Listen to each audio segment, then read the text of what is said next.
Hi guys, welcome to this new lesson. Today we are going to learn how to play Good Times by Chic, and it sounds like this.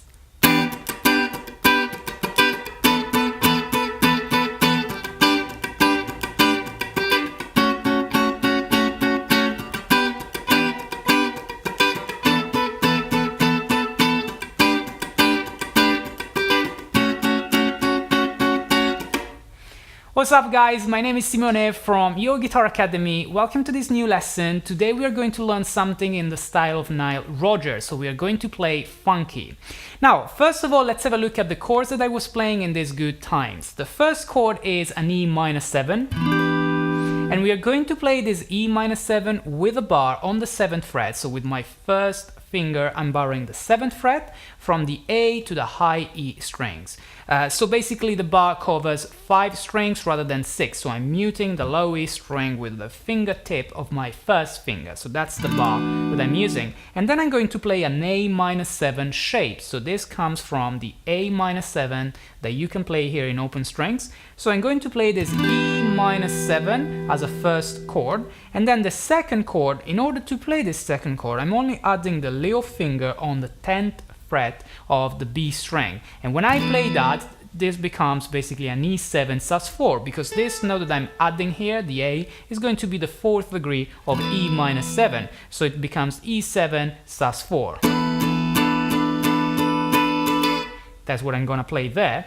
Then the next chord is going to be basically an A7 sus4, actually an A9 sus4, because if we look at it, what I'm gonna do, I'm gonna still keep my bar here, I'm just gonna go a little bit lower so that I cover only 4 strings, and then I'm only going to use the second finger on the 8th fret of the B string, like this. Okay, I'm not gonna play the A string, so I'm not gonna use the open A string, I'm just gonna keep the same bar as before, just going slightly lower. So effectively this looks like an E minor 11, it could be exactly the same as an E minor 11, but I'm not using the E, so the note on the bass of an E minor 11.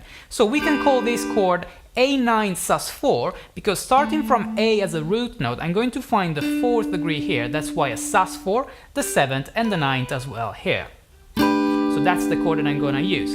Then from here I move to the last chord which I was playing, which was an A6. So that's an A6. I'm going to play an A triad, played just with the root note, the 7th fret of the D string with my ring finger. Then the major third is the 6th fret of the G string, and my first finger is playing basically a bar on over the 5th fret of the B and high E strings, like this.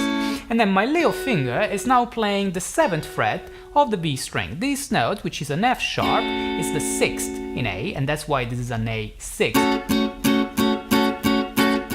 Right, probably Nile Rodgers plays an A7 13, which is this full chord here. So it's basically a full bar on the 5th fret, then an E7 shape, so this comes from an E7 and it's an A7 when you play that, using the same little finger on the 7th fret of the B string like I was doing, and this is going to be your 6 or 13 like we said, so you can call this chord A13. It's pretty much the same. If you like it better as a triad shape, we're gonna play an A6, or you can use it as an A7 13. It's up to you. However, even when these chords have a lot of strings involved or many notes, we're never gonna hit all of the strings at the same time, because to play funky, we want to really play only a few strings every time. I would say an average of 3 strings for each chord. So this is something that we are gonna control with our picking hand. We're gonna go there in a minute. So don't stress too much about the exact positions for these chords. There are several ways of playing them. Okay, so now, what is the length of these chords? We are going to play each chord for 1 bar, so I'm going to play the E minor 7 like this, 1, 2, 3, 4, then in the next bar I add my little finger for the E7 sus4, 1, 2, 3, 4, then for the next bar, same thing on the A9 sus4, 1, 2, 3, 4, and then the A6 or A13, 1, 2, 3, 4. So that's the length of the chord progression. So the chord progression is based on 4 bars. Now, let's have a look at the strumming pattern that I was playing, which is very unique, and it's this thing.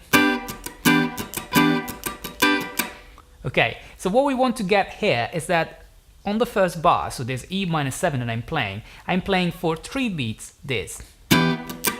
So it's basically the first 16th and then 2 ghost notes. Obviously we are dividing everything in 16th notes because we are playing funky, and as we said in our Funk Fundamentals course, that by the way you can find clicking in the link in the description below, pretty much everything when we play funky is going to be divided in 16th notes. Just to do a quick recap of this, when you play 16th notes, that means you're going to divide every beat in 4 movements on your picking hand, and they are going to be down, up, every beat.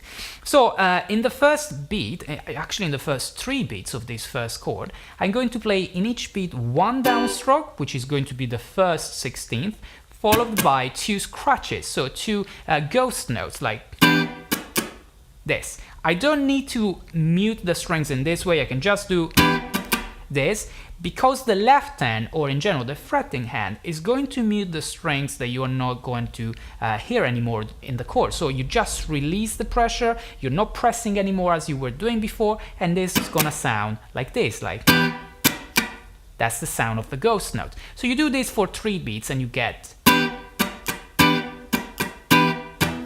Now, in the 4th beat, there is a variation because the 16th that we want to hit is going to be the 2nd. So you're going to play ghost, hit, ghost, ghost, like, right? So if I put all together, we play 3 beats with the first 16th only, and then 2 ghost notes, and then 1 beat, the 4th, where we play the second 16th only. So the 1st, the 3rd, and the 4th are going to be ghost note, like.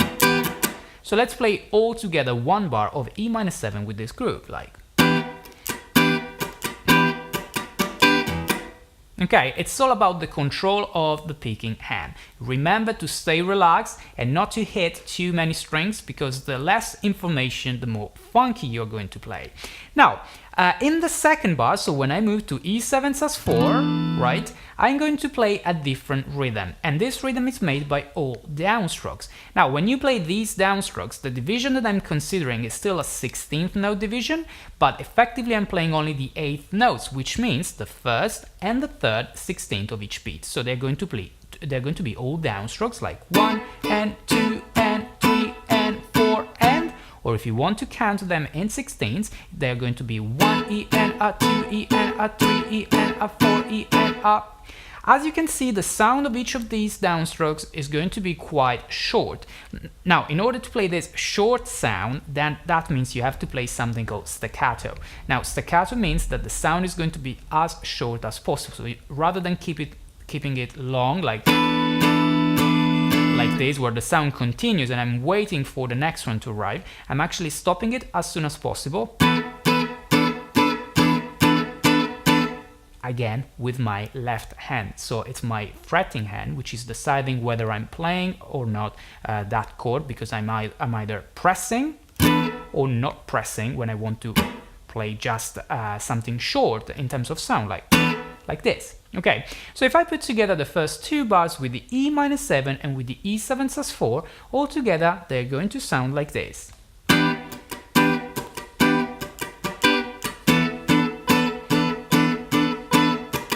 Okay, in the last beat, generally speaking, you can, rather than playing all 8 notes, you could consider playing 2 ghost notes, for example, but that's entirely up to you. You can decide to either play, or if you like it better because it's more groovy, in order to prepare the next chord change. Then you go to the 3rd and the 4th bar and you play exactly the same rhythm. So the 3rd bar with the A9 sus4 is going to have exactly the same rhythm as the 1st bar, like.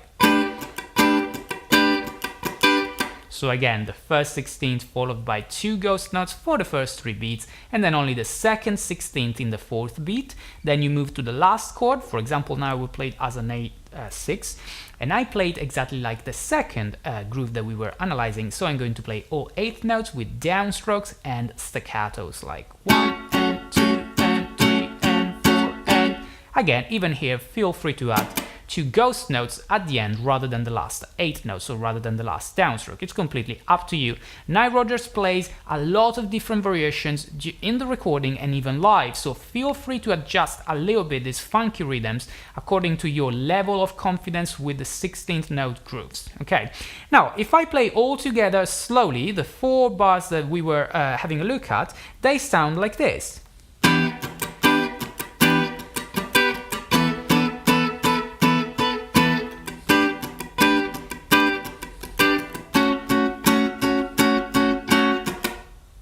Alright, so this is the main groove for good times. So remember that the importance of the muting and of playing just a few strings every time.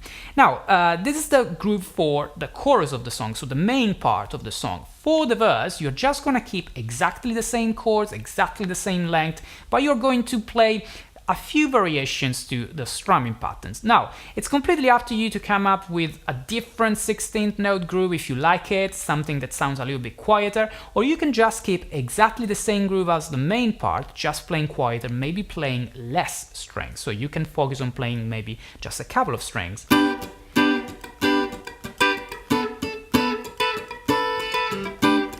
add some variations here and there. One variation that I would like you to try is on the last chord, on the A6, and this is the main reason why I feel more comfortable playing it as an A6 with the little finger here rather than the full chord A13. So the variation that I would like you to try during the verse is lifting the little finger and then coming back with the little finger, so that you play something like, so that in the third beat you lift the little finger, and then in the fourth beat you go back with the little finger, and you create an inner melody, like a short melody, which is sung by the vocal line. So the vocal line goes exactly like that, and the guitar can double the vocal line there, like so without the little finger, just a normal A triad, and then the little finger there later. So if I play now this little variation for the verse, including this lifting the little finger and coming back with the little finger, it's going to sound like this.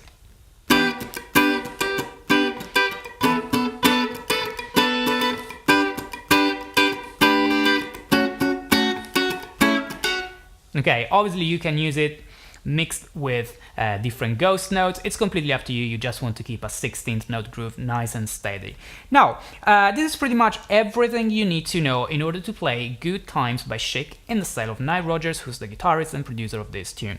If you want to find out more about the funk grooves and in general some tips, on the 16th grooves, on the different chords that I'm using, especially if you're not familiar with these -7 or extension chords, or even with the triads as well, you can find the full Funk Fundamentals course on our website. Just clicking the link in the description here below. And if you're watching here, if you're watching this video here on YouTube, don't forget to subscribe to our channel to stay up to date with all the other upcoming lessons that we have on our website and on YouTube as well. Thanks a lot for watching, guys. I'll be seeing you in the next video.